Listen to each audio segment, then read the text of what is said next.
उस पर ही हमारी चर्चा चल रही है।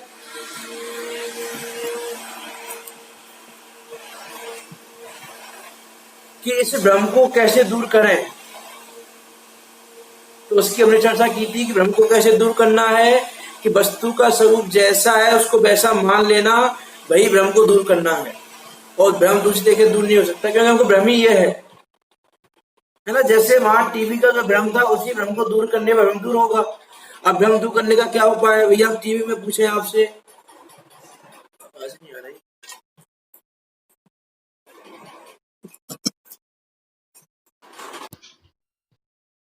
अभी आ रही है आवाज? हम्म। तो हम आपसे पूछे भैया कि वो टीवी का जो दुख था वो दूर कैसे होगा, उसका भ्रम कैसे दूर करें। तो उसका तो एक ही उपाय है कि ये मानो कि अग्नि टीवी में नहीं है, वही दूर। तो ऐसे ही यहाँ पर भी जो वस्तु का स्वरूप जैसा है उसको वैसा मान लो, तो कोई प्रॉब्लम ही नहीं है।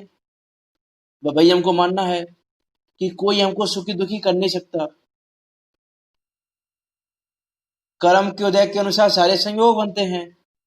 ये जितनी संयोगी अवस्थाएं बन रही हैं हमारे साथ, जितने संयोग हो रहे हैं, वो सब कर्म के अनुसार हो रहे हैं। कोई ना सुख दुख देता किसी को, यह परम सत्य जानो। कर्मोदय अनुसार अवस्था संयोगी मानो। कि ये तो भैया कर्म ने उपलब्ध कराई है, कर्म के अनुसार व्यवस्था है, कर्म आया जाएगा तो चली जाएगी। और देखो ये बहुत बड़ी बात है कि कर्म जड़ है, उसमें ज्ञान नहीं है, विवेक नहीं है, सोचने समझने की बुद्धि नहीं है उस कर्म में, लेकिन फिर भी वो पूरी ईमानदारी रखता है। किसी तरह की बेईमानी नहीं करता, रिश्वत नहीं लेता। कर्म ना कोई देवे लेवे प्रत्यक्ष ही देखो, जन्मे मरे अकेला चेतन तत्व ज्ञान लेखो।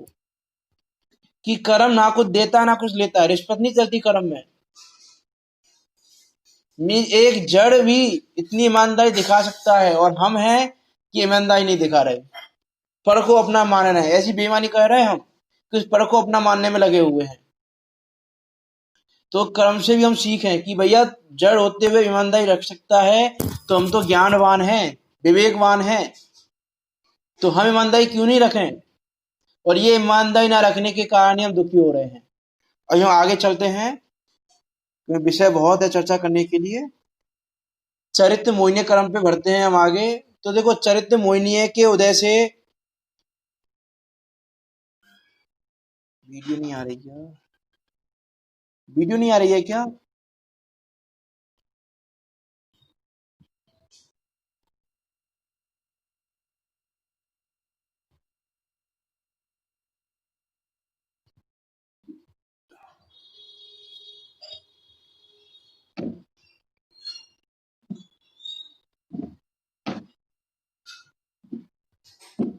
क्या प्रॉब्लम हो रही है? अभी भी नहीं आई?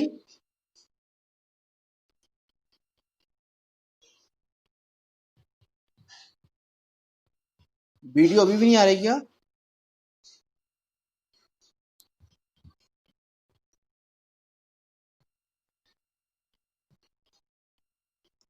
तो एक मिनट, मैं एक बार ये मीटिंग एंड कर रहा हूँ और दोबारा ज्वाइन हुई है एक बार, फिर हो सकता है कुछ प्रॉब्लम आ रही होगी उसमें। मैं एक बार एंड कर रहा हूँ मीटिंग और दोबारा ज्वाइन हो जाना। प्रॉब्लम हो जाती है उसमें कभी कभी।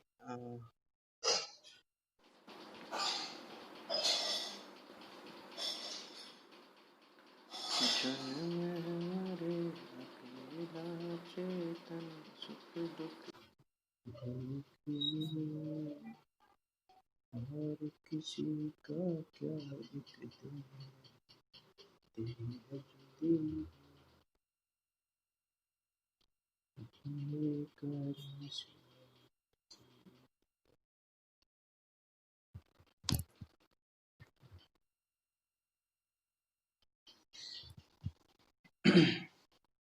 तो हमारी बात चल रही थी भ्रमजनी दुख का उपाय दूर करना, भ्रम को दूर करना है। उसके बाद चरित्र मोहिनी पे बात करनी है हमको अभी। तो देखो दर्शन मोहिनी में हमने देखा था कि दर्शन मोहिनी के कारण जीव क्या कर रहा था कि वस्तु का स्वरूप जैसा है उसको वैसा नहीं मान रहा था।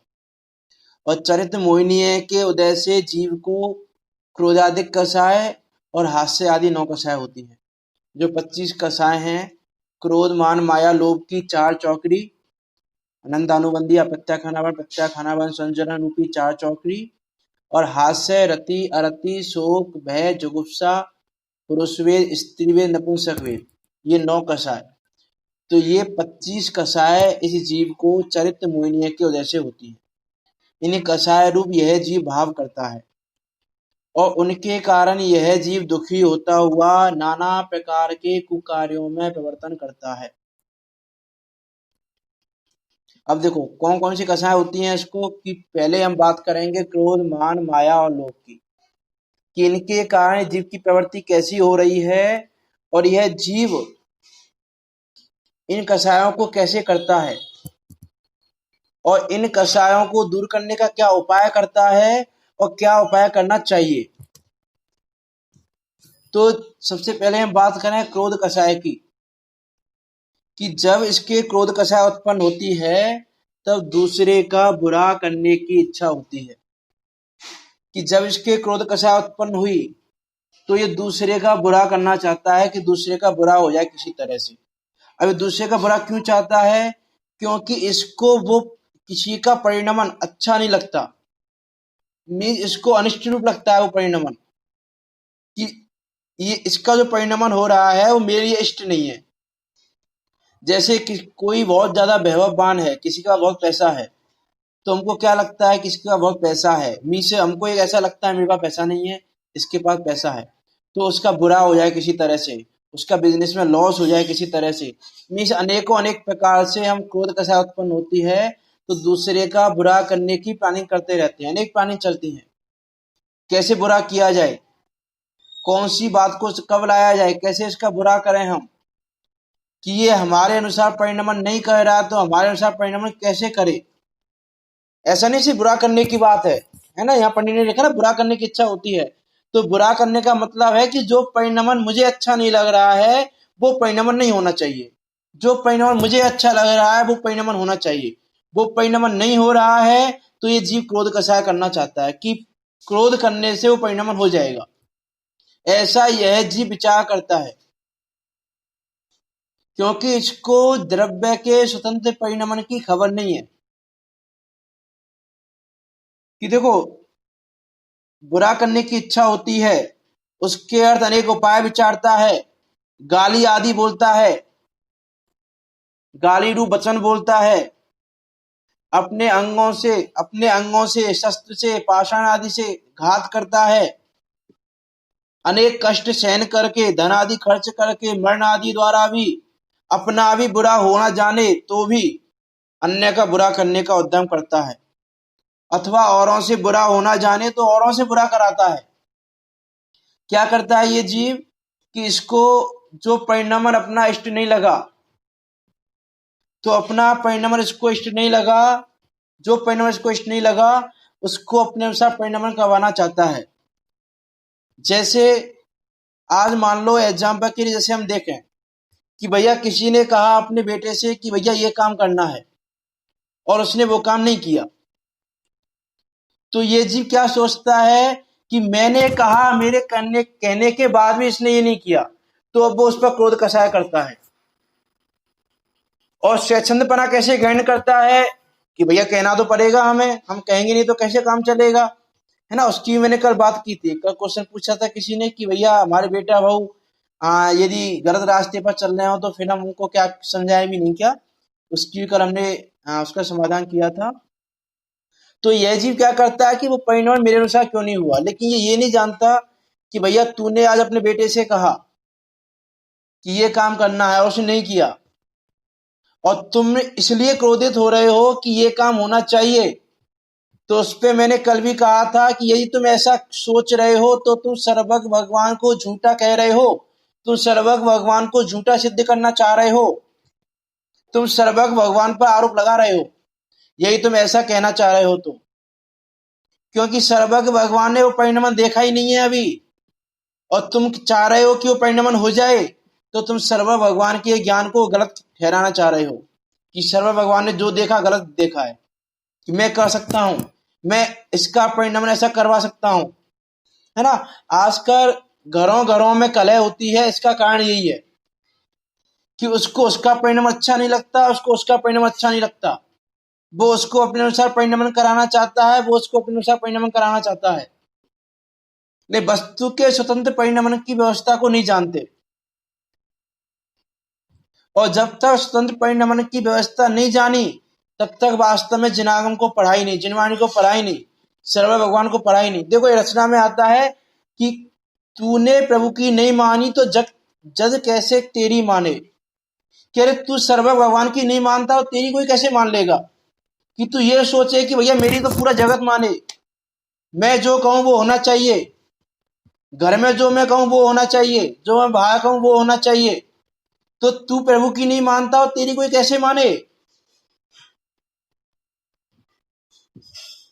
लेकिन यह जीव पर का लक्ष्य करके उन संयोगों को अपने अनुसार परिणमित कराना चाहता है। जैसे कर हमने एग्जाम्पल दिया था पागल का, कि भैया वो राजा जा रहा है, वो क्रोध कैसा करेगा कि मुझसे बिना पूछे क्यों जा रहा है, मुझसे तो पूछा ही नहीं इसने, हाथी घोड़ों को लेके जा रहा है मुझसे बिना पूछे, कि भैया ना वो तेरे थे ना तेरे हैं, वो उसके ही थे, वो लेके जा रहा है, तो तुझसे क्यों पूछेगा वो। तो वैसे ही यहाँ पर ये परिणमन उसका स्वयं का हो रहा है, और उसका परिणमन जैसा हो रहा है वैसा ही होगा, हम कितनी भी क्रोध कसाय कर लें। तो देखो क्रोध करना ये समस्या का सॉल्यूशन नहीं है, ये कहना है हमको कि क्रोध करना समस्या का सॉल्यूशन नहीं हो सकता, और हम इसी को सॉल्यूशन मानते हैं कि क्रोध करने से बात बन जाएगी। कि हम प्रत्येक परिणमन में क्रोध कैसा उत्पन्न करते हैं, प्रत्येक परिणमन में उसने मेरी नहीं मानी, उसने ऐसा नहीं किया, मैंने ऐसा कहा था उसने ऐसा नहीं किया, उसने ये नहीं किया, अनेक प्रकार से गाली आदि रूप वचन बोलता है, अपने अंगों से शस्त्र पाषाण आदि से घात करता है, तीव्र कसाय का तीव्र क्रोध का उदय हो तो। और देखो अपने प्रयोजन की सिद्धि ना हो तो भी दूसरे का बुरा करना चाहता है, कि उससे अपने प्रयोजन की सिद्धि नहीं होने वाली किसी भी प्रकार से, तो भी उसका बुरा करना चाहता है।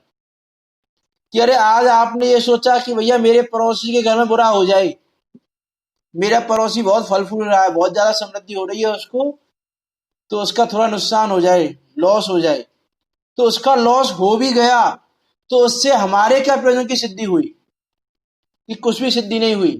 व्यर्थ में क्रोध करके इसने नया कर्म बांध लिया, और नया कर्म बांध लिया फिर वो उदय में आएगा, फिर क्रोध करोगे, फिर नया कर्म बांधोगे। अनादि से ये करते आ रहे हैं, वो ये करते रहेंगे। जो समता भाव आता है, आपने पढ़ा होगा, समता भाव धारण किए बिना क्रोध कसाय जाएगी नहीं, और हमको समता भाव धारण करना आता नहीं, कि समता भाव को कैसे धारण करें। क्यों? क्योंकि हमने प्रतिमान योग को पढ़ा नहीं, महापुरुषों को जाना नहीं कि महापुरुषों ने किस प्रकार समता भाव को धारण किया। विचार करके देखें, हम सती अंजना के जीवन को पढ़ के देखें कि गर्भवती अवस्था में सती अंजना को उसकी सास केतुमती ने लात मार के घर से निकाल दिया। पिता के यहां गई, पिता ने भी शरण नहीं दी, पिता ने भी निकाल दिया। अब ऐसे समय में हम क्या करते। और देखो दूसरी बात, ऐसे समय हम क्या करते, एक तो ये बात, और उसने क्या किया कि भैया ये मेरे कर्म का उदय है, मैंने पूर्व में किसी पर कलंक लगाया होगा, किसी को लात मार के भगाया होगा, किसी पे आरोप लगाए होंगे, इसलिए आज मुझ पे हो रहा है। ये विचार हम नहीं करते। धर्म ध्यान के भेद पर है, ये धर्म ध्यान के भेद में आता है कर्म के उदय का विचार करना, ये भी ये धर्म ध्यान का भेद है, तत्व सूत्र में लिखा है, नाम याद नहीं है मुझे उसका, उसका भावार्थ यही है कि कर्म के उदय का विचार करना। लेकिन हम कर्म के उदय का विचार नहीं करते। सती अंजना ने क्रोध नहीं किया कि भैया मेरे कर्म का उदय है ऐसा, और दूसरी बात उसने ऐसा विकल्प भी नहीं किया कि मैं अपनी सास को समझाऊं, मैं अपने पिता को समझाऊं, अरे आज तो चलो अब्दी ज्ञानी मुनिराज नहीं है, जब सती अंजना के समय तो अब्दी ज्ञानी मुनिराज विचरण करते थे, तो वो अपनी सास से, अपने ससुराल वालों से, अपने मायके वालों से ये कह सकती थी कि भैया तुम्हें मुझ पे विश्वास नहीं है तो अब्दी ज्ञानी मुनिराज से जाके पूछ लो कि मैं सही हूं कि नहीं हूं। जो तुम मुझ पे कलंक लगा रहे हो, ये कलंक लग रहा कि नहीं लग रहा मुझ पे? मैंने ऐसा कोई पाप किया है कि नहीं किया? अब्दी गानी मुनिराज से जाके पूछ लो। और ऐसा नहीं है उसके ससुराल वालों को या मायके वालों को मुनिराज के वचनों पे श्रद्धा ना हो, फिर भी उसने ऐसा विकल्प भी नहीं किया। उसने वहां अपने कर्म के उदय का विचार किया कि मेरे कर्म का उदय ऐसा है। और यदि आपने उनके जीवन का चरित्र पढ़ा हो तो आप पढ़ के देखना कि उसने अपने पूर्व में, वो एक रानी थी और उससे बड़ी रानी, मतलब एक राजा की दो रानियां थी, वो छोटी थी और बड़ी थी। उसने वहां पर क्या घटना घटी, वहां पर उसने उसके उसमें आके कि भैया राजा इसके साथ, राजा इससे ज्यादा बातें करता है, इसकी मानता है, और वो जिनेंद्र देव की भक्त थी बड़ी रानी। तो जिन प्रतिमा को उसके राजमहल से निकाल के कुएं में फेंका, इत्यादि घटना है उसमें। अभी मुझे उसकी बात नहीं करनी क्योंकि समय कम है और बात ज्यादा करनी है। तो सती अंजना ने क्रोध नहीं किया, विकल्प भी नहीं किया। और हम कोई छोटी सी बात भी हो जाए तो तुरंत क्रोध कषाय जागृत हो जाती है। और कहें हम किसी से भैया क्रोध क्यों करते हो इतना, कि क्या करें, सामने वाला समझता नहीं, इतना बोल दिया हमने, इतनी बार कह दिया। अरे तुमने इतनी बार कह दिया, वो नहीं समझ रहा, मतलब उसका परिणाम ऐसा नहीं हो, जैसा वो परिणामित हो रहा है परिणामित तो वैसा ही होगा,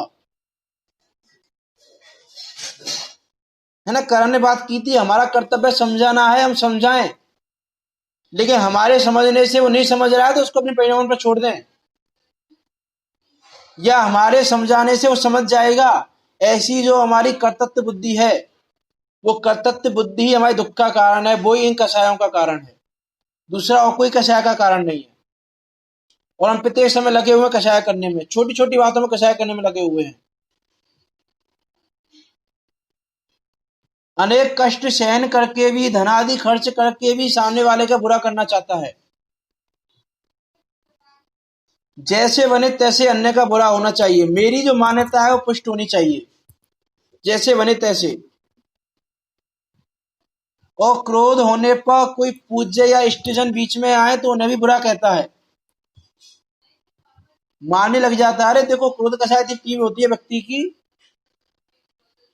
कि देवशास्त्र गुरु के सामने भी क्रोध करने लग जाता है। आज मान लो हम मंदिर में बैठे हैं, स्वाध्याय कर रहे हैं, और किसी ने उसमें विघ्न डाल दिया, तो आप क्या करोगे कि भैया विघ्न डाल रहा है, सामने वाला स्वाध्याय में डाल रहा है, धर्म के कार्य में विघ्न डाल रहा है, तो क्रोध क्यों नहीं करें हम तो बोलेंगे सामने वाले से कि भैया तुम्हारे कर्म का उदय ऐसा था, तुमने पिछले जन्म में किसी के विघ्न डाला होगा स्वाध्याय में, इसलिए आज तुम्हारे स्वाध्याय में विघ्न डल रहा है। लेकिन जीव कर्म के उदय का विचार नहीं करता और क्रोध कषाय करने लग जाता है। प्रत्येक काम में लगा सकते हैं हम। समता भाव कैसे धारण किया जाए, इस पे यदि आप देखें यूट्यूब चैनल पे 32 या 33 क्लासों में, 32-33 क्लास है उसकी समता भाव की, कि समता भाव को कैसे धारण किया जाए, उसकी यहाँ मुझे चर्चा नहीं करनी है अभी। तो कुछ विचार नहीं करता, और क्रोध कषाय का फल कहाँ ले जाएगा जीव को, इसका विचार नहीं करता।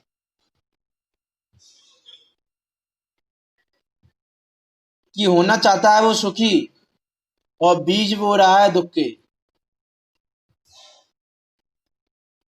कि यदि हम जग के परिणमन को स्वतंत्र रूप से स्वीकार नहीं करेंगे तो तब तक हमारे कषायादि भाव होते रहेंगे, हम दुखी होते रहेंगे, सुखी हो नहीं सकते, सुखी होने की पात्रता भी नहीं आएगी हमें। यदि समता भाव धारण करना नहीं सीखा हमने, कर्म के उदय का विचार करना नहीं सीखा हमने, तो हमें पात्रता भी नहीं आएगी सम्यक दर्शन की। हम विचार ही नहीं करते इस चीज का, बस क्षवसम बनाने में लगे हुए हैं अपना, कि हमने ये पढ़ लिया, हमने ये पढ़ लिया, हम ये जानते हैं, हम ये जानते हैं। अरे तुम ये जानते हो तो भी परिणाम की स्वतंत्रता स्वीकार नहीं कर पा रहे हो। क्यों? क्योंकि तुमने समझा नहीं है, पढ़ा है। तुमने उसको ग्रहण नहीं किया है, और तुमने ग्रहण नहीं किया, तुमने सर्व भगवान की बात नहीं मानी, और तुमने भगवान की नहीं मानी, तुम्हारी कोई नहीं मानने वाला। तुम व्यर्थ में विकल्प करते रहो, कोई मेरी माने, कोई मेरी माने, नहीं मानेगी।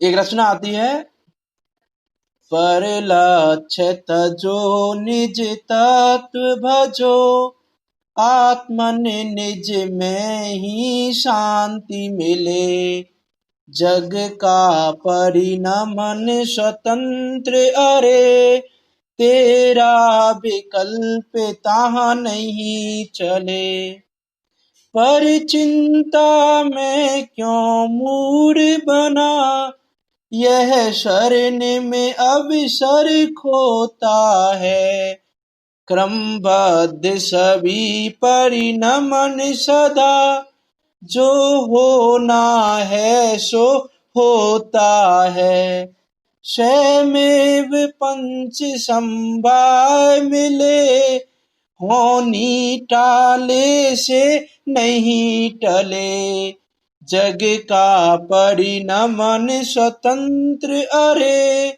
तेरा विकल्प ताहा नहीं चले। और हम विकल्प करने में लगे हुए हैं कि मेरे अनुसार परिणमित हो जाए। अरे शय में 5 संभाय मिलते हैं, जो कार्य नहीं होना हो तो 5 संभाय ऐसे मिलते हैं कार्य ना होने लू। कि आपने अपने पुत्र से कहा कि भैया आज ये काम करना है, और वो भूल गया, तो भूलने रूप ही होना था, उसको भूलना ही था, क्योंकि वो कार्य आज होना ही नहीं था, इसलिए वो भूल गया। हम क्या सोचते हैं, याद नहीं रखता इतनी सी चीज, ये नहीं करता, वो नहीं करता, छोटी छोटी बातों में क्रोध करने लग जाते हैं। तो वास्तव में हम, एक दिन मैंने कहा था कि यदि हमने कर्म के उदय का विचार करना नहीं सीखा, कषाय भाव आने पर समता भाव धारण करना नहीं सीखा, तो हम जैन नहीं है, हमारा सरनेम जैन है। हम जैन नहीं है वास्तव में, हमारा सरनेम ही जैन है बस, कि हमने अपने नाम के पीछे लगा रखा है जैन, वो सरनेम जैन है, हम जैन नहीं है।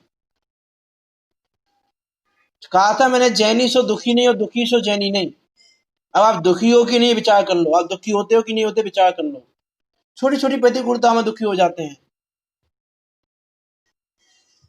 आज जैसे मान लो हम प्रेजेंट की कंडीशन में विचार करके देखें कि कोरोना का समय चल रहा है, बहुत जगह पर मार्केट खुला हुआ है, बहुत जगह मार्केट बंद है।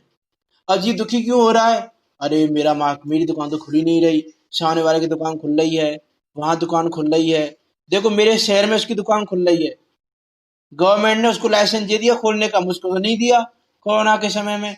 अरे इन विकल्पों की बजाय ये विचार करे कि भैया अभी मेरे अंतराय का उदय चल रहा है, अंतराय में बात करेंगे हम इसकी, वो बात अभी आ गई है कि भैया मेरा उदय ही ऐसा चल रहा है कि अभी मुझे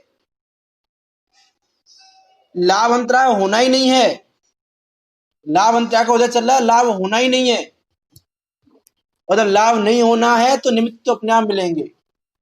कोरोना का निमित्त मिलेगा, गवर्नमेंट के ऑर्डर का निमित्त मिलेगा, अन्य अनेक होने के निमित्त मिल जाएंगे। जब लाभ अंतराय का उदय होगा तो लाभ नहीं होगा, तो इसका विचार करे। तो भैया देखो, एक बात और कहूं मैं कि कोरोना का समय मिला, दुकान बंद है, मार्केट बंद है, बिजनेस ठप पड़े हुए हैं, तो उस समय ये विचार करें कि धर्म आराधना का स्वर्णिम अवसर आया है। बिजनेस के समय में इतना समय नहीं निकाल पाते थे हम धर्म आराधना के लिए। देखो यदि हम विकल्प करें, हम तो चलो ये कहें, आप ये सोचो भैया विकल्प भी नहीं करें, आप विकल्प करो, विकल्प करने से मार्केट खुल जाएगा क्या, कि नहीं, मार्केट तो जब खुलना होगा तभी खुलेगा, क्योंकि कारण कार्य संबंधी ऐसा बात की थी पहले दिन कि कारण जैसा कारण मिलता है कार्य वैसा ही होगा। अभी तुम्हारे लाभ अंतराय रूपी कारण है तो कार्य भी ऐसा ही होगा, कार्य तुम्हारा सही नहीं हो सकता। और जिस दिन मार्केट खुलने का समय आएगा, तुम विकल्प नहीं करो तो अपने आप खुल जाएगा मार्केट, विकल्प करने से खुलने वाला भी नहीं है, और जीव दुखी हो रहा है अभी मतलब का। यह है सुखी होने का उपाय। हम क्या सोचते हैं, जिनवाणी पढ़ें तब सुखी हो जाएंगे, कि जिनवाणी तो पढ़ी है हमने, पढ़ रहे हैं जिनवाणी, नहीं फिर भी सुखी कहाँ हो रहे, क्यों नहीं हो रहे सुखी, क्योंकि पढ़ रहे हैं हम समझ नहीं रहे। और समझ भी रहे तो उसको ग्रहण नहीं कर रहे, उसको अपना नहीं रहे उस बात को। बस कोई बोले कि हाँ आत्मा ज्ञाता दृष्टा, आत्मा ज्ञाता दृष्टा है, ज्ञान मस्तिष्क में रखा हुआ है हमने कि आत्मा ज्ञाता दृष्टा है, और मानते क्या है आत्मा करता है। मैं नहीं करूं तो कैसे काम चले? मैं अपने परिवार को चलाता हूं, मैं अपने पुत्रों का लालन पोषण करता हूं। मैंने सुंदरी की बात की थी हमने परसों। विचार करके देखें हम कि हमारा कहाँ क्या चलता है, लेकिन जी विचार ही नहीं करता। मान कसा उत्पन्न होती है तो औरों को नीचा दिखाना चाहता है, अपने को ऊंचा दिखाना चाहता है। इस जीव की मांग कसा इतनी तीव्र है कि किसी भी प्रकार से मैं ऊंचा दिखूं, सामने वाला नीचा दिखे। ये जी क्या सोचता है कि भैया मैं बड़ा दिखना चाहिए हूं, सामने वाले ने मुझसे नहीं पूछा तो क्यों नहीं पूछा, मुझसे नहीं पूछा तो मैं नीचा हो गया, इसलिए दुखी होता है वह जीव। सामने वाले ने नहीं पूछा इसलिए दुखी नहीं है, कि सामने वाले ने नहीं पूछा इससे उसको लगता है कि मैं नीचा हो गया, मेरा पद ऊंचा नहीं रहा, इसलिए यह जीव दुखी होता है। कि औरों को नीचा दिखाना चाहता है, अपने को ऊंचा दिखाना चाहता है, अनेक प्रकार के उपाय विचार करता है, अन्य की निंदा करता है, अपनी प्रशंसा करता है, औरों की महिमा को मिटाता है, अपनी महिमा करता है। विवाह आदि कार्यों में मान के लिए खर्च करता है, पैसा नहीं हो तो भी खर्च करता है। कि मेरे शहर में इस व्यक्ति ने 1 लाख रुपए खर्च किए अपनी शादी में, तो मैं 2 लाख रुपए खर्च करके दिखाऊंगा, चाहे मुझे कर्ज लेना पड़े। किस लिए? मांग का साहब पुष्ट होनी चाहिए। लेकिन विचार करके देखें, इसी ये उदाहरण लिया हमने शादी का, इसी उदाहरण में विचार करके देखें कि आपने ये सोचा कि सामने वाले ने 1 लाख रुपए खर्च किए और मैं 2 लाख रुपए खर्च करके बड़ा दिखूं, तो आप में से कौन मुझे गारंटी देता है कि 2 लाख रुपए खर्च करने पर मैं बड़ा दिख जाऊंगा?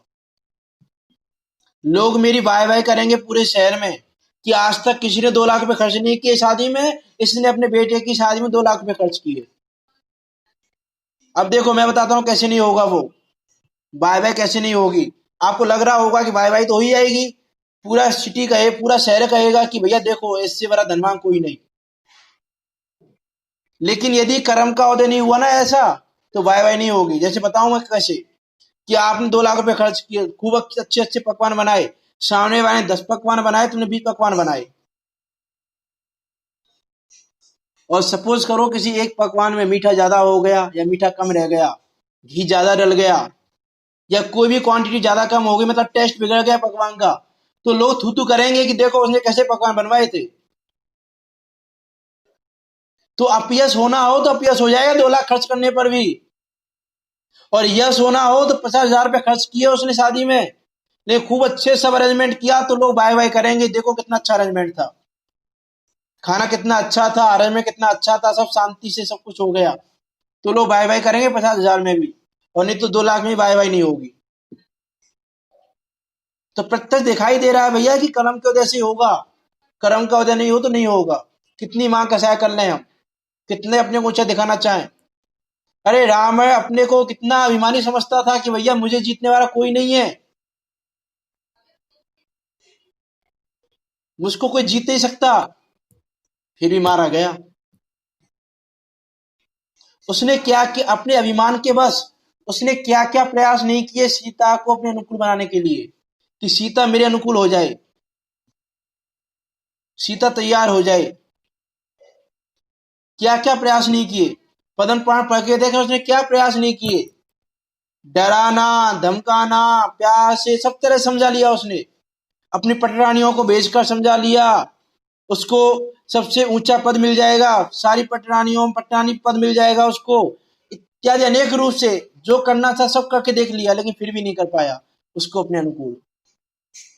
वो रचना में आता है, सीता को अनुकूल बनाने में रावण ने क्या क्या नहीं किया, पर सीता नहीं अनुकूल हुई, अपयश से मरकर नरक गया, मिल गया धूल में सब वैभव, अभिमान किसी का नहीं चले, जग का परिणमन स्वतंत्र, अरे तेरा विकल्प ता नहीं चले। लेकिन यह जीव इस चीज का विचार नहीं करता कि जब तक परिणमन की स्वतंत्रता को हम मानेंगे नहीं। पढ़ने की बात अलग है, पढ़ तो सबने लिया कि प्रत्येक द्रव्य स्वतंत्र है, प्रत्येक द्रव्य का परिणाम स्वतंत्र है। सब द्रव्य अपने अपने गुण पर्यायों में रहते हैं, अपने अपने गुण पर्यायों के साथ परिणाम करते हैं, अपने अपने गुण पर्यायों सहित हैं। पढ़ तो हमने लिया, लेकिन मानते नहीं है। मानते क्या है, दूसरा द्रव्य मेरे अनुसार परिणामित हो जाएगा कि भैया उसका परिणाम उसके अधीन है, तेरे अधीन है ही नहीं।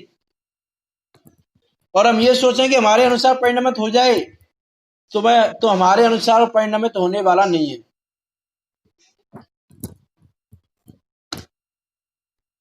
किसी भी रूप में वो हमारे अनुसार परिणामित नहीं होने वाला। लेकिन यह जीव मां कसाय के बस मरने के बाद हमारा यश रहेगा ऐसा विचार कर अपना मरण करके भी अपनी महिमा बढ़ाता है। कोई अपना सम्मान आदि ना करे तो भय आदि दिखाकर दुख उत्पन्न करके अपना सम्मान कराता है।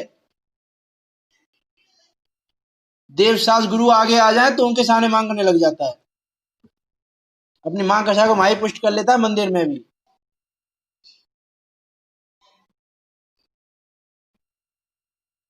देखिए विचार, जब तक इससे स्वतंत्र परिणमन की हमको ख्याल नहीं आएगा, जब तक हम इसको मानेंगे नहीं, तब तक कुछ होने वाला नहीं।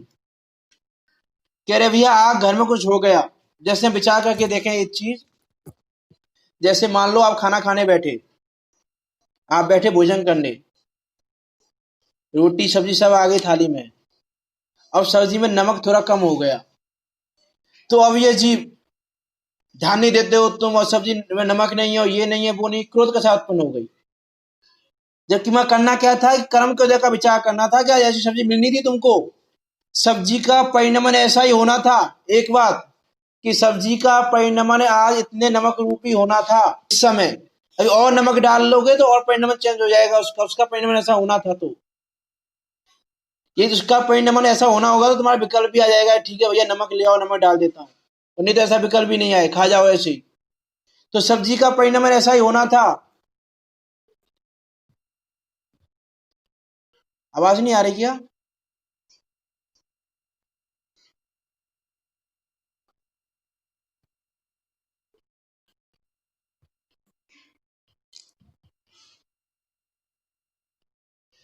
आवाज आ रही है?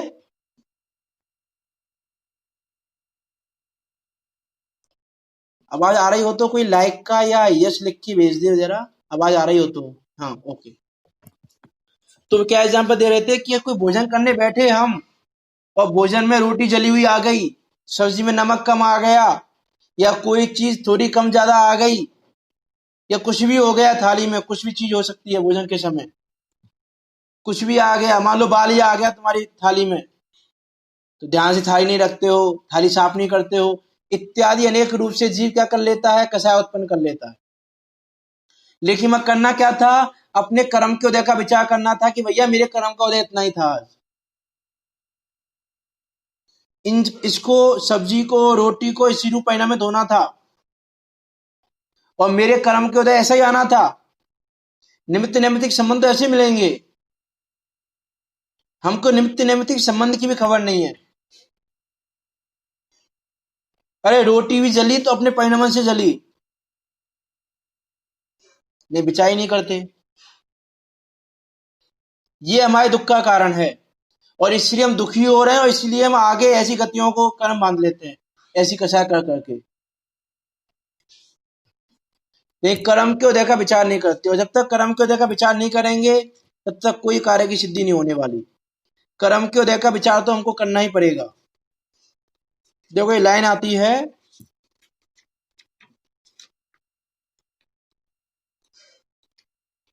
वो अच्छी लाइन है वो।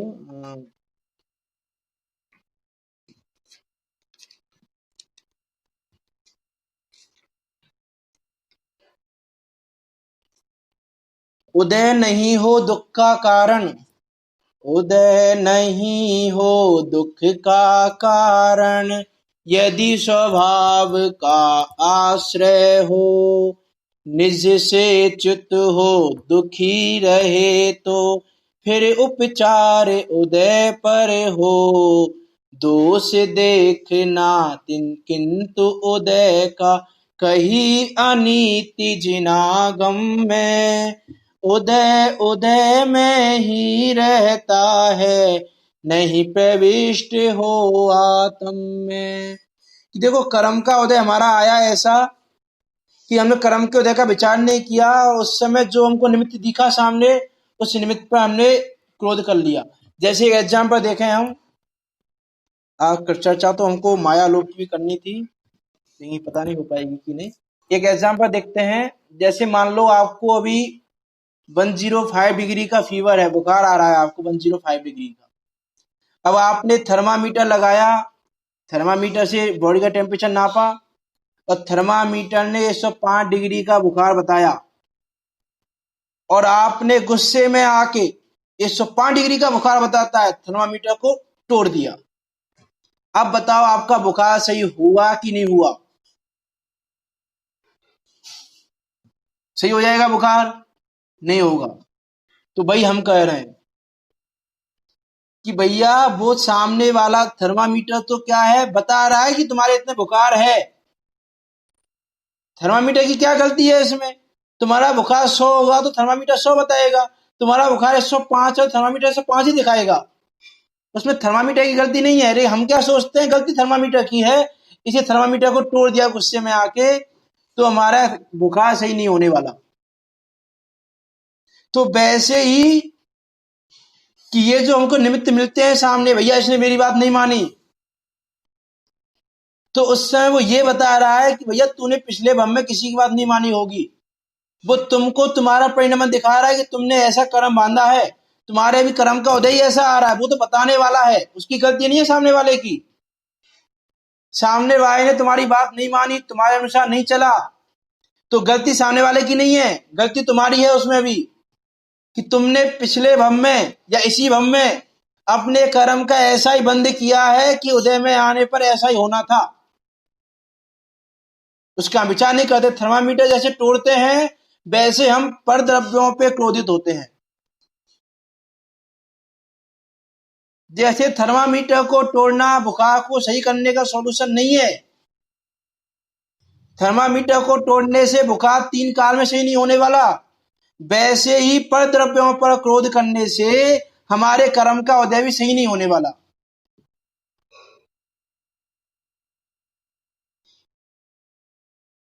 और जब वो कर्म उदय में आते हैं तो हमको क्या लगता है, कोई मेरी बात नहीं मानता, कोई ये नहीं करता, कोई ये नहीं करता, दुखी होते रहते हैं। अरे भैया जब कर्म का बंद किया था उस समय सोचना चाहिए था ये कि जब जब तुम क्रोध कर रहे थे उस समय सोचना चाहिए था कि आगे मैं कर्म बांध रहा हूं ऐसा तो आगे उदय में आएगा ऐसा। क्योंकि कर्म बहुत ईमानदार हैं, बात की थी मैंने पहले ही कि कर्म की ईमानदारी बहुत है, उनकी रिश्वत नहीं चलती। कर्म ना कोई देवे लेवे, कर्म ना कुछ देता ना कुछ लेता है, वो जैसा है वैसा करता है।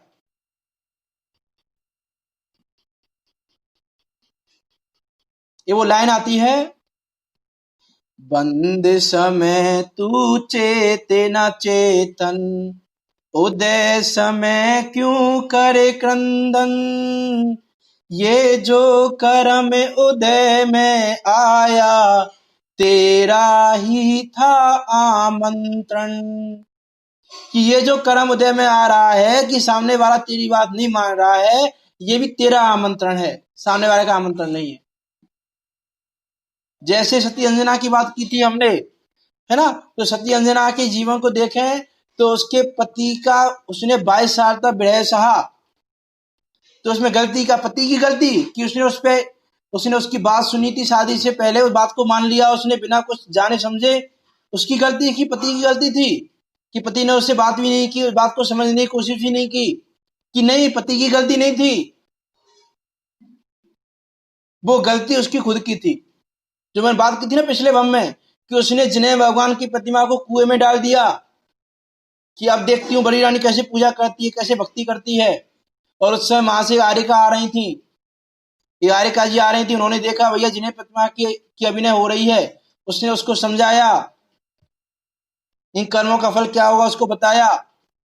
तब जाके उसने उसको समझ में आया, उसी जैन भगवान की प्रतिमा को निकाला, कुएं में से निकलवाया और उस पूरे विधि विधान से उसको दोबारा से उच्च सिंहासन पर विराजित किया। लेकिन इतनी देर में 22 मिनट हो गई। आप जीवन चरित्र पढ़ के देखें, 22 मिनट हो गई। 22 मिनट तक वो प्रतिमा कुएं में रही। मतलब 22 मिनट तक उसने जिन प्रतिमा की अभिनय की, जिन प्रतिमा को दूर किया उस रानी से, तो 22 साल का विरह सहना पड़ा। लेकिन कर्म को देखा विचार नहीं करते हम।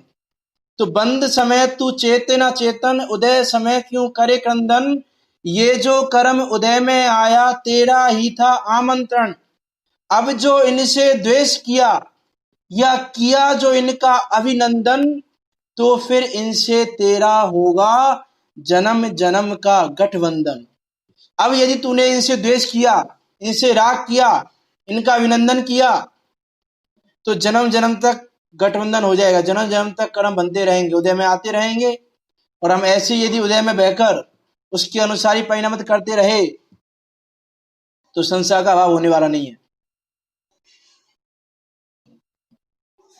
तो निकट भव्य तो हम नहीं है, फिर दूरांतर भव्य भी शक हो कि बहुत दूर है वो संसार। नहीं, विचार नहीं करते इस चीज का। इसीलिए तो कहा कि यदि जीवन में समता नहीं है, देखो आगम का कथन, आगम में आता है जीवन में समता नहीं है, ऐसा सुनने में आता है, बहुत जगह सुना भी है कि यदि जीवन में समता नहीं है तो समाधि मरण भी नहीं हो सकता। कि समाधि मरण उसका होता है जो पूरे जीवन समाधि में रहता है। कि हम ये सोचें भैया अंत समय में हम समाधि मरण कर लेंगे, अभी तो जो कसाय करनी है कर लो खूब, कोई प्रॉब्लम नहीं है, समाधि मरण कर लेंगे बहुत सुधर जाएगा। कि समाधि मरण नहीं होने वाला। कि अरे अभी यदि अभी तुम पे पर का परिणमन अपने से प्रतिकूल देखा नहीं जाता, कि अभी तुम पर द्रव्यों को अपने अनुसार परिणमित कराना चाहते हो, तो अंत समय में भी तुम्हारी बुद्धि छूटने वाली नहीं है। क्योंकि करत करत अभ्यास से जन्मत हो सुजान। कि अभ्यास करने से ये चीजें आएंगी, अचानक नहीं आ जाएगी भैया समाधि मन हो रहा है चलो अब हम ये चीजें छोड़ देते हैं, कि नहीं छूटने वाली। अभ्यास करने से चीजें छूटेंगी, ऐसा नहीं छूटने वाली चीजें ये। और ये जीव अभ्यास करना नहीं चाहता, अपनी मान कषाय को पुष्ट करना चाहता है, अपनी क्रोध कषाय को पुष्ट करना चाहता है, इसलिए दुखी हो रहा है। हम माया कषाय की बात करें कि माया कषाय उत्पन्न होती है जो छल द्वारा कार्य सिद्ध करने की इच्छा होती है। देखो दूसरे अधिकार में पंडित टोडरमल जी ने लिखा कि क्रोध कषाय से दूसरे का बुरा करने की इच्छा हो तो हो, लेकिन बुरा होना भवितव्य आधीन है। मान कषाय से अपने को बड़ा दिखाने की इच्छा हो तो हो, लेकिन अपना बड़ा अपने आप को बड़ा दिखना वो भवितव्य आधीन है, अपने अधीन नहीं है। जग का परिणाम स्वतंत्र, अरे तेरा विकल्पता नहीं चले, कि अपने अधीन है ही नहीं। देह भिन्न है, कर्म भिन्न है, उदय आदि भी भिन्न हो, नहीं अधीन है तेरे कोई, सब स्वाधीन परिणमित हो। और जब माया कषाय उत्पन्न होती है तो छल द्वारा कार्य सिद्ध करना चाहता है, अनेक उपाय विचार करता है, कपट करता है, शरीर की कपट रूप अवस्था करता है, बाह्य वस्तुओं को अन्यथा बतलाता है कि कार्य सिद्ध होना चाहिए मेरा। जैसे मान लो किसी को अपने पुत्र की शादी करनी है, अब उसका प्रयोग अपना उसका कार्य क्या है, इष्ट क्या है, उसको पुत्र की शादी हो जाना। अब चाहे उसके पुत्र में अनेक अवगुण भरे हुए हैं, लेकिन फिर भी क्या कहता है सामने वाले से कि मेरा पुत्र तो ऐसा है, मेरा पुत्र ऐसा है। ये क्या है, कपट रूप व्यवहार। कि कैसे भी करके कार्य सिद्ध होना चाहिए, कैसे भी करके रिश्ता पक्का हो जाए, इत्यादि अनेक प्रकार से लौकिक में भी।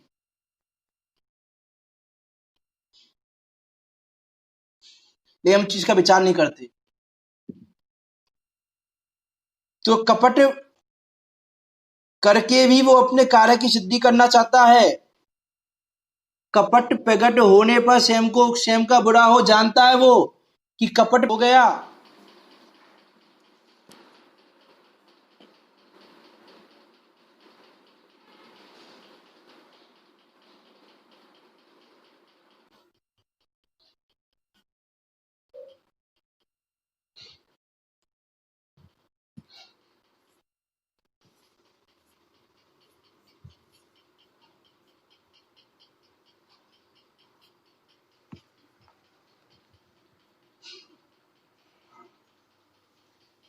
कि वो व्यक्ति जो कपट कर रहा है वो जानता है कि मेरा कपट प्रकट हो गया तो मुझे सजा भी मिल सकती है, मेरा बुरा भी हो सकता है।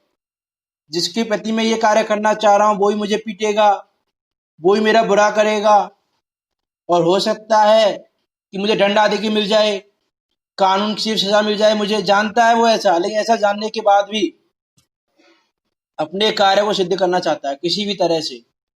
बस मेरा कार्य सिद्ध होना चाहिए। वो कहते हैं ना अर्थ, क्या बोलते हैं उसको, साम दाम दंड भेद, कि कैसे भी हो मेरा कार्य सिद्ध होना चाहिए बस। ऐसी इसकी मान्यता हो जाती है माया कषाय उत्पन्न होने पर। कि कपट प्रकट होने पर स्वयं का बहुत बुरा हो, मरणादि को उनको भी नहीं गिनता। जैसे कोई व्यक्ति सोचे सामने वाले की मृत्यु हो जानी चाहिए, अब वो उसकी अनेक प्लानिंग कर रहा है सामने वाले को कैसे मारा जाए, सामने वाले का हित करना है मुझे, कि इसने मेरा हित किया था अब मुझे इसका हित करना है। अब उसकी प्लानिंग करे, अनेक प्रकार की प्लानिंग करे। जैसे लौकिक में चलता है, भैया किसी को सुपारी दे दी। वो जानता है कि भैया यदि ये राज खुल गया तो मुझे मृत्युदंड भी हो सकता है, मेरा मरण भी हो सकता है, लेकिन फिर भी कि वो देखा जाएगा जब होगा। अभी तो मुझे सामने वाले का बुरा करना, अभी तो मुझे मेरे कार्य की सिद्धि करनी, जैसे बने तैसे। माया होने पर किसी पूज्य या इष्ट का भी संबंध बने तो उनसे भी छल करता है। किसी की जब माया कषाय होती है तो मंदे का काम हो तो मंदे के काम में भी माया कषाय कर लेता है। जैसे भैया किसी ने बोला कि तुम उस शहर में जा रहे हो, मंदिर में हमारे में भगवान के ऊपर छत्र नहीं है, ऐसा करना तुम छत्र ले आना वहां से। कि ठीक है ले आएंगे छत्र। अब छत्र तो आया 200 रुपए का और बोल दिया 300 रुपए का। क्यों? माया कषाय जागृत हो गई कि भैया जा रहे हैं हम लेने इतना दूर, चलो थोड़ा सा किराया निकल जाएगा। और क्या जा रहा है, कौन से व्यक्ति का पैसा जा रहा है? मंदिर का पैसा जा रहा है, गुल्लक का पैसा ही तो जा रहा है। क्या जा रहा है? 200 का ला ही रहा हूं, फिर फ्री में तो ला नहीं रहा हूं, 200 का ला रहा हूं, 300 का बता दिया क्या हो गया। मीन से मंदिर का काम बने, लौकिक की बात तो छोड़ो, उसमें माया कषाय कर लेता है। कुछ विचार नहीं रहता। ये छल द्वारा कार्य सिद्धि ना हो तो स्वयं बहुत संतापवान होता है, अपने अंगों का घात करता है, विष आदि से मर जाता है। जब ये क्रोध मान माया लोक के अनुसार जब कार्य की सिद्धि नहीं होती तो बहुत दुखी होता है, बहुत संतापवान होता है, अपने अंगों का घात करता है, विष आदि से मर जाता है, सुसाइड आदि कर लेता है, अपने शरीर को क्षति पहुंचा लेता है, इत्यादि अनेक प्रकार से। आज का घरों घरों में कलह का कारण यही है, कषाय भाव। जिनवाणी का पठन पाठन नहीं होना और उसको सही रूप में नहीं समझना, सही रूप में अंगीकार नहीं करना, ये आज घरों घरों में कलह का कारण है। अरे जिनवाणी तो सुखी होने का मार्ग बताती है, बताती कि नहीं बताती? आप विचार करके देखो, जिनवाणी सुखी होने का मार्ग बताती है कि नहीं बताती? कि बताती है। और हम जिनवाणी पढ़ रहे हैं कि नहीं पढ़ रहे हैं? कि पढ़ रहे हैं। हम सुखी हैं कि दुखी हैं? कि दुखी हैं। ये कैसे संभव है कि जो सुखी होने का मार्ग बता रहा है उसको पढ़ के हम दुखी हो रहे हैं? इसका अर्थ है कि हम सही से नहीं पढ़ रहे, हम उसको सही से ग्रहण नहीं कर रहे। कि जो सुखी होने का मार्ग बताए उसको पढ़ के, उसको जान के भी यदि हम दुखी हो रहे हैं, कषाय भाव से युक्त हैं, कषाई हो रहे हैं, तो हमने जिनवाणी को पढ़ा ही नहीं। कि जिनवाणी को पढ़ा होता तो सुख के मार्ग पर चलते, हम दुख के मार्ग पर चल रहे हैं। प्रत्यक्ष दिख रहा है, उसमें तो कहना ही नहीं।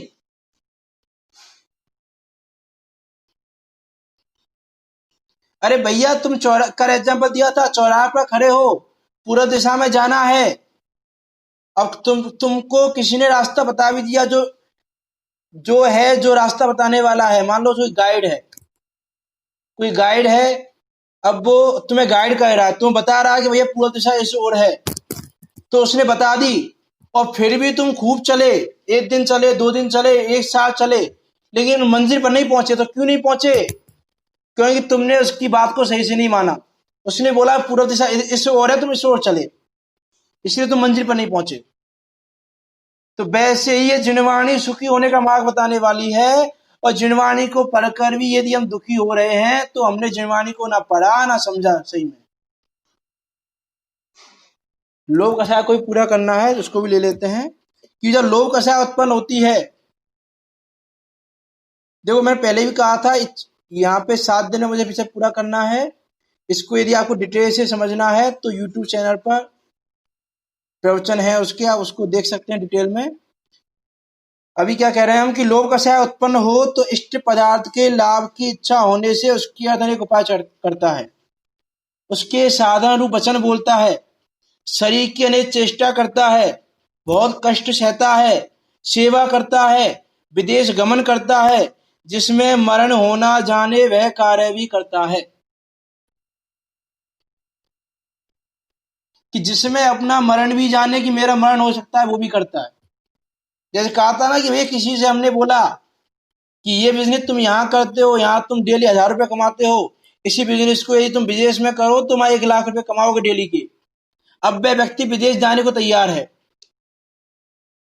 चाहे रास्ते मृत्यु हो जाए, चाहे वहां मरण का कारण बन जाए। एक दिन पहले भी कहा था कि अभी कोरोना का टाइम चल रहा है, विदेश की फ्लाइटें बंद हो, आज गवर्नमेंट विदेश की जाने की फ्लाइटों को चालू कर दे तो देखो फ्लाइट खाली जाती है, बढ़ के जाती है। मतलब अभी भी व्यक्ति उस पैसे के लोभ से वो जान रहा है कि विदेश में इसकी कंडीशन और भी बेकार है कोरोना की, फिर भी मैं जाने तैयार है कि मरण का कारण भी बने तो बने लेकिन मुझे पैसा कमाना है। यह है लोभ कषाय, जिनमें बहुत दुख उत्पन्न हो ऐसे प्रारंभ करता है। लोभ होने पर पूज्य व इष्ट का भी कार्य हो वहां अपना प्रयोजन साधता है, कुछ विचार नहीं रहता। और दो इष्ट वस्तु की प्राप्ति हो गई, जब तक नहीं हो रही थी तब तक उसके लिए दुखी, और जब इष्ट वस्तु की प्राप्ति हो गई तो उसकी रक्षा करने के लिए दुखी, और इष्ट वस्तु का वियोग हो गया तो दुखी। कि सुखी तो ये किसी भी समय नहीं है। देखो हम क्या मानते हैं कि हम पैसे से सुखी हो जाएंगे। हमारी ये मान्यता है कि भैया हम पैसा होगा, आज का सारा काम पैसे से होता है, बिना पैसे से कोई काम नहीं होता, और पैसा होगा हमारे पास तो हम सुखी रहेंगे। अब पैसे की 3 अवस्थाएं हैं।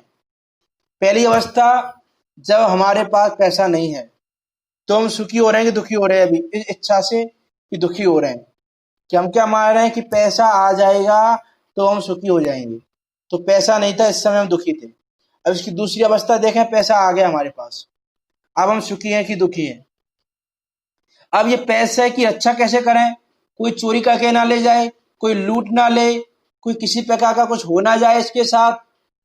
इसको संदूक में रखो, इसको तिजोरी में रखो, इसको यहाँ रखो, इसको ऐसे रखो, इसको ऐसे रखो, उसकी रक्षा करने में व्याकुल। तो दूसरी अवस्था में भी दुखी। पहली अवस्था है पैसा नहीं था तब भी दुखी, पैसा है तो भी दुखी, और अब वो पैसा कोई चुरा के ले गया, कोई लूट ले गया, उसका वियोग हो गया तो भी दुखी। तो पैसे की 3 अवस्थाओं में दुखी। अब बताओ पैसे के कारण सुख कौन मान रहा है? पैसे ने सुख कौन सी कंडीशन में दिया? 3 अवस्थाओं में सुख नहीं दिया। और हम ये मांग के बैठे हैं कि पैसा सुख दे देगा, पर्दे पे सुखी कर देंगे, पर्दे पे दुखी कर देंगे। कहा था ना आचार्य कुंद कुंद ने भी समय साजी में लिखा कि भैया तू किसी को कर्म का उदय दे नहीं सकता, तू किसी को सुखी दुखी नहीं कर सकता, और वो तुझे कर्म नहीं दे सकते तो वो भी तुझे सुखी दुखी नहीं कर सकते।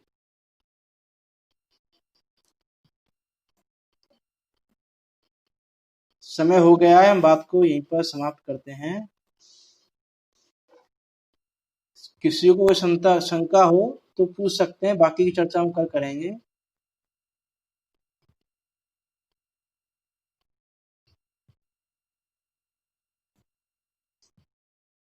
हाँ सुलेखा जी पूछिए, आप क्या पूछना चाह रही हैं?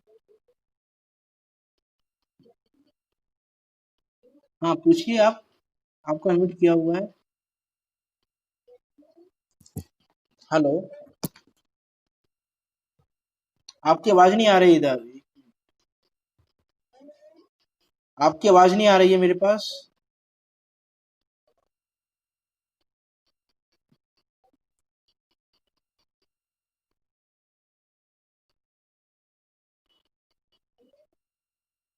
नहीं आ रही, आवाज नहीं आ रही आपकी।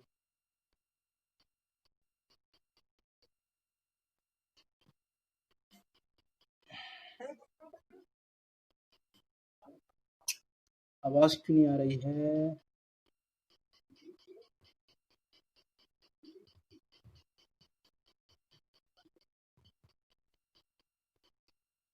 आवाज नहीं आ रही है अभी तो। पंडित जी की आवाज भी नहीं आ रही, पंडित जी भी कुछ बोल रहे हैं शायद, उनकी आवाज नहीं आ रही मेरे पास। ऐसा करते हैं, आप अभी अपनी शंका को लिख के रखें, या तो ग्रुप में पोस्ट कर दें या फिर कल पूछ लें। भाई पता नहीं क्या प्रॉब्लम हो रही है, इसमें आवाज नहीं आ पा रही है आपकी। तो आप शंका को या तो ग्रुप में डाल दें या फिर कल पूछ लें। हम सभी वस्तु का स्वरूप जानकर, सर्वज्ञ भगवान के वचनों पर विश्वास करके, जिनेन्द्र देव की वाणी को सही तरीके से समझकर, हम इन कषाय आदि भावों को करना छोड़ें, कर्म के उदय का विचार करते हुए समता भाव को धारण करना सीखें, और इस प्रकार समता भाव